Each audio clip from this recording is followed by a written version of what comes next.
Who are they? Well, once in a while their name pops into the news, but very seldom you get them all together. I'm going to take a few moments. This might be boring, but I think for the record, everyone needs to be familiar with the names, some of the prominent names, who are members of this outer ring of a secret society. Let's start with the presidents of the United States.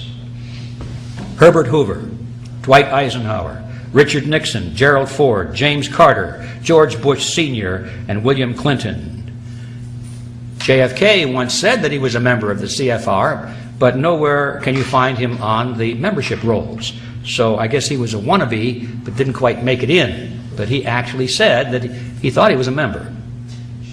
And of course, the presidential candidates, John Kerry and Vice President Richard Cheney, are members of the CFR. Secretaries of State. This is a very important position for this group because it's even more important than the President. The President can be controlled by the Secretary of State, Secretary of Defense, and all of his cabinet members who are pretty much appointed for him. You know, he doesn't appoint, presidents don't appoint their cabinet members from their own private telephone directory, you know. They're not even in their book. They're told who to appoint. Anyway, here are the Secretaries of State, perhaps the most important position in the United States government as far as the CFR is concerned.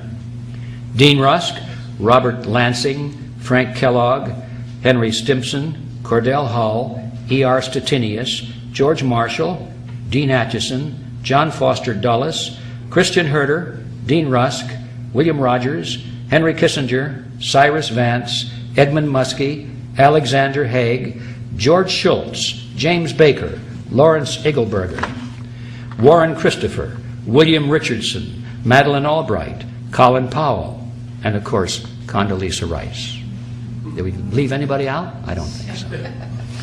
Now, Secretaries of Defense, also very important.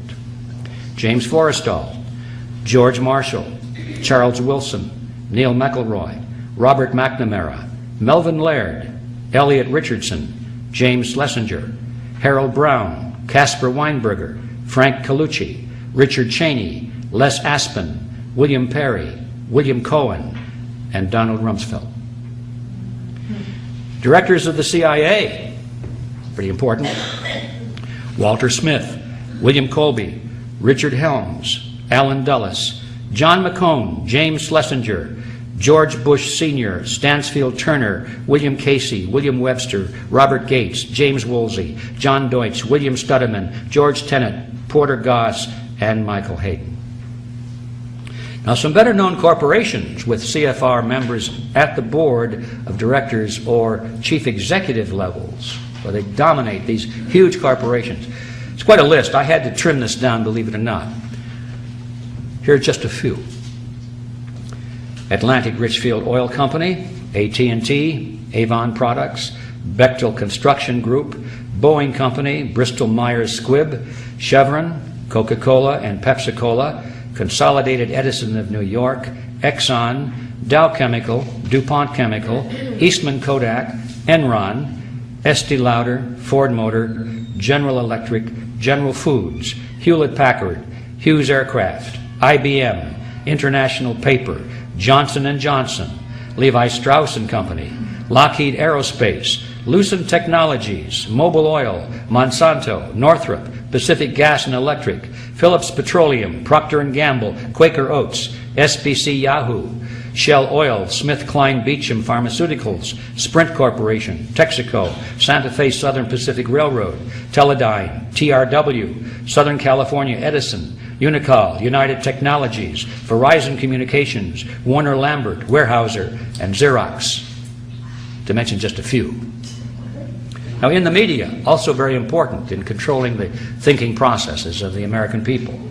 We find CFR members in the management and operational positions at the Army Times, Associated Press, Association of American Publishers, Barron's, Boston Globe, Business Week, Christian Science Monitor, Dallas Morning News, Detroit Free Press, Detroit News, USA Today, Wall Street Journal, Los Angeles Times, New York Post, San Diego Union Tribune, Times Mirror, Random House, W.W. Norton and Company, Warner Books, American Spectator, Atlantic, Harper's Farm Journal, Financial World, Insight, Washington Times, Medical Tribune, National Geographic, National Review, New Republic, New Yorker, Newsday, Newsmax, Newsweek, Pittsburgh Post-Gazette, Reader's Digest, Rolling Stone, Scientific American, Times Warner, Time, U.S. News and World Report, Washington Post, ABC, CBS,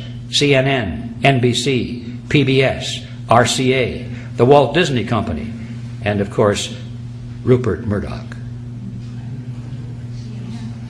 Media personalities, the talking heads, include David Brinkley, Tom Brokaw, William Buckley, Peter Jennings, Bill Moyers, Dan Rather, Diane Sawyer, Barbara Walters, Katie Couric, and Andrea Mitchell, who was the wife of Alan Greenspan, former chairman of the Federal Reserve System. Of course, Alan is a member of the Council on Foreign Relations. Labor unions and with CFR members in key positions include AFL-CIO, United Steelworkers of America, United Auto Workers, American Federation of Teachers, Bricklayers and Allied Craft, Communication Workers of America, Union of Needle Trades, and Amalgamated Clothing and Textile Workers. All the big ones. In the tax-exempt foundations and think tanks, the number of CFR members in controlling positions is 443. Some of the better-known names are the Sloan and Kettering Foundation, Aspen Institute, Atlantic Council, Bilderberg Group, Brookings Institute, Carnegie Endowment for International Peace, Carnegie Foundation, Ford Foundation, Guggenheim Foundation, Hudson Institute, John and Catherine MacArthur Foundation, Mellon Foundation, Rand Corporation, Rhodes Scholarship Selection Commission, Rockefeller Foundation, and Rockefeller Brothers Fund, the Trilateral Commission, and the UN Association. In the universities, the number of CFR members who are or have been professors, department chairmen, presidents, or board members is 563. My last count. Could be different today, probably more. In the financial institutions such as banks, the Federal Reserve, stock exchanges, and brokerage houses, the number of CFR members with controlling positions is 284. Now, ladies and gentlemen, that gives you an idea. We could go into other areas, but bear in mind that the total membership of this group is about 4,000 people. Now, there are a lot of churches in your hometown that have memberships equal to or larger than that. And wouldn't it be curious if you were to discover that the members of that one church held all of these positions in society? Wouldn't you be curious as to what's going on? But first you'd have to know about it. And how would you know about it if the channels of communication by which you might be informed of it are also controlled by these same people? You see the magnitude of the problem we face. I'd like to emphasize that the CFR is not the inner core of a secret society, but it's at least 2 rings out.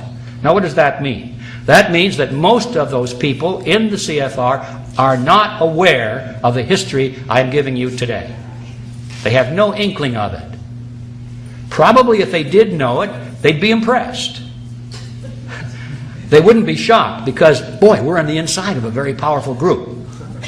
Most of these people, I think, look at this as sort of a high-powered ultimate employment agency. They know that if they're invited into this group, and you have to be invited, that they've got it made. Once your name is on that list, you never have to worry about a job again, because the New World Order people are constantly looking for reliable servants to their cause. And these people have been selected not because they're evil people at all, or because they've got the grand vision of global government, although some of them do, but most of them just go along with the idea. They're open to it. They like it. And so they're dependable. And that's how they get in. So these people are not, most of them, at the inner core of a secret society. They're just opportunists. Now, there are 3 things we have to understand about this group. First of all, they're not partisan. The names I read to you have nothing to do with Republicans versus Democrats. You find them equally located in both political parties. These people laugh at anyone who takes seriously a political party. They laugh at all of these people campaigning out there for Republicans or Democrats. This has nothing to do with that. Secondly, they are elitists. They intend to rule for our own good, of course.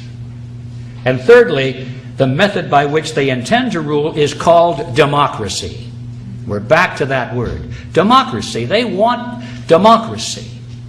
Now that presents a problem. How is it possible for these people to rule mankind absolutely and still allow democracy, where people vote and determine things through the ballot box?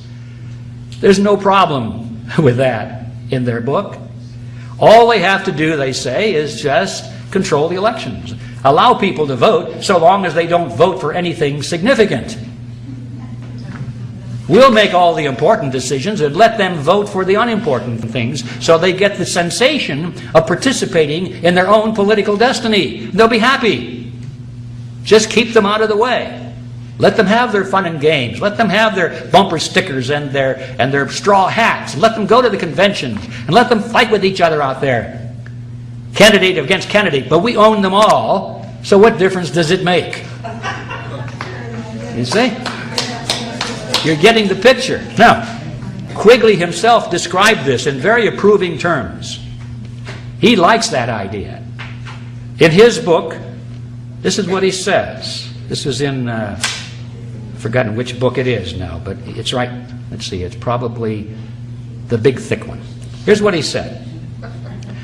The national parties and their presidential candidates, with the Eastern establishment assiduously fostering the process behind the scenes, moved closer together and nearly met in the center with almost identical candidates and platforms.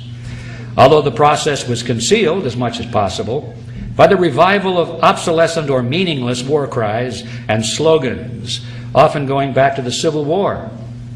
The argument that the two parties should represent opposed ideals and policies, one perhaps of the right and the other of the left, is a foolish idea, acceptable only to the doctrinaire and academic thinkers. Instead, the two parties should be almost identical, so that the American people can throw the rascals out at any election without leading to any profound or extreme shifts in policy. Either party in office becomes in time corrupt, tired, unenterprising, and vigorless. Then it should be possible to replace it every 4 years, if necessary, by the other party, which will be none of these things, but will still pursue with new vigor approximately the same basic policies. And there you have it. Does it sound familiar?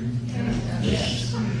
This is the system that we have been living under, ladies and gentlemen, since World War I. Now, what are these basic policies? The creation of the New World Order based on the model of collectivism.